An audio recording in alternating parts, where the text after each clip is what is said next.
हमारा मूल सवाल है कि चाइना को हम लाल आंख क्यों नहीं दिखा पाते। मोदी सरकार कितनी प्रिपेयर्ड है, उसका जवाब किसी के पास नहीं है। और आज इसी बात पर हम चर्चा करेंगे। इस समय हमारे साथ दो बहुत वरिष्ठ मेहमान जुड़े हुए हैं और उनसे आपका परिचय करवाते हैं। हमारे साथ मेजर जनरल अशोक मेहता साहब हैं। अशोक मेहता जी, आपका बहुत बहुत स्वागत है क्यू5 नेटवर्क पर।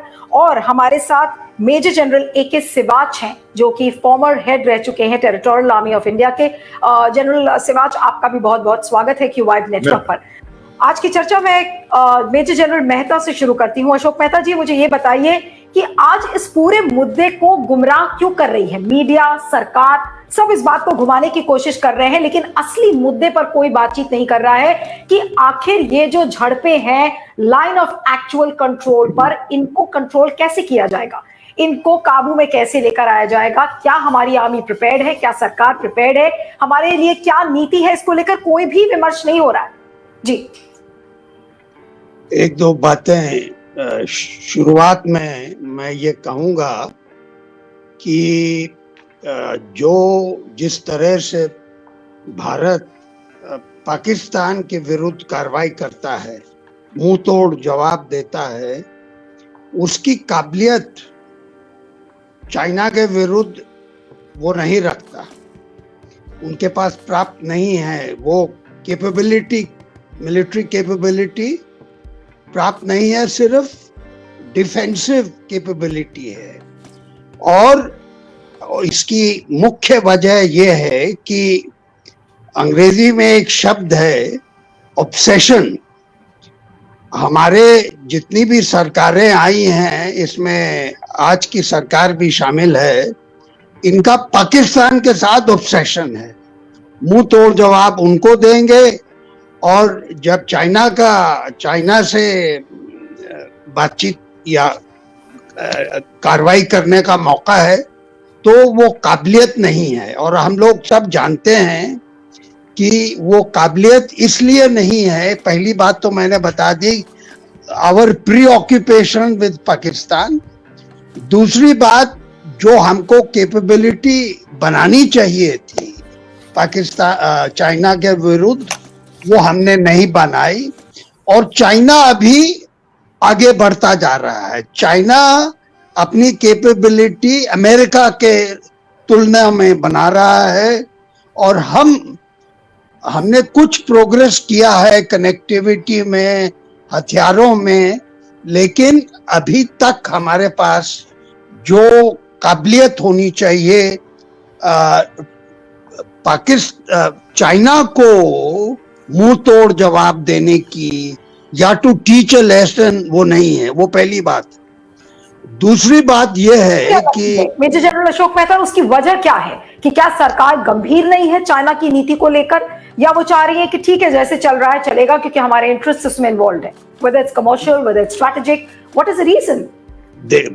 इसका रीजन, मुख्य कारण यह है कि हमारी जो आर्थिक स्थिति है, आफ्टर ऑल कैपेबिलिटी कहाँ से आएगी? कैपेबिलिटी नेशनल वेल्थ से आएगी, कॉम्प्रिहेंसिव नेशनल पावर से आएगी। और जो नेशनल पावर है हमारी और चाइना की, उसमें बहुत अंतर है। हमारी दोनों फौजों की कैपेबिलिटी में भी काफी अंतर है कैपेबिलिटी में। इसलिए हम जैसी कार्रवाई पाकिस्तान के विरुद्ध कर सकते हैं, वैसी कार्रवाई हम चाइना के बरखिलाफ नहीं कर सकते। वो पहली बात है। दूसरी बात, हमारी सरकार के पास जिस तरीके से इन्वेस्टमेंट होनी चाहिए थी डिफेंस में, खासकर जब ये डोकलाम का हादसा हुआ 2017 में, वो चुनौती हमने नहीं सीरियसली लिया उसको। और फिर 2019 में हमारे गृह मंत्री ने जब आर्टिकल 370 को रिसेंट किया, तो उस समय पार्लियामेंट में उन्होंने ये भी बयान किया कि हम अक्साई चिन्ह को वापस लेंगे।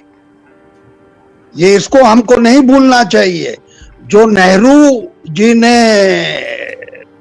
हरा दिया, खो दिया, वो बीजेपी सरकार के होम मिनिस्टर ने कहा हम अक्साई चिन को लेंगे।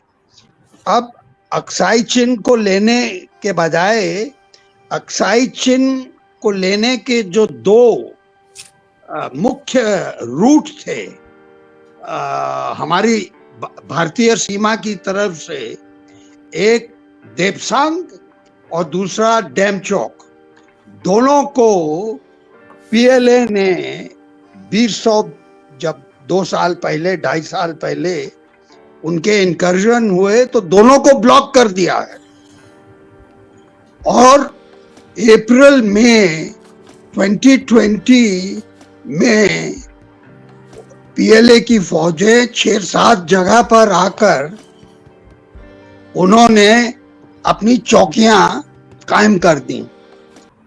और आज की हालत ये है कि 5 जगह से वो लोग हटे हैं, 5 जगह से वो लोग हटे हैं, अभी 2 जगह बाकी है और वो 2 जगह मैंने उनके नाम ले लिए हैं।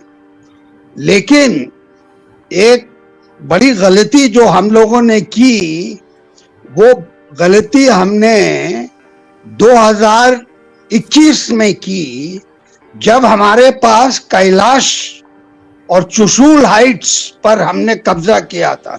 ऑपरेशन स्नो लेपर्ड, वो एक बड़ा शानदार ऑपरेशन हमारी फौज ने क्विड प्रो को ऑपरेशन किया था, हॉरिजॉन्टल एस्केलेशन। और वो उस जगह पर सितंबर से लेकर फरवरी तक हमारी फौजें तैनात थी।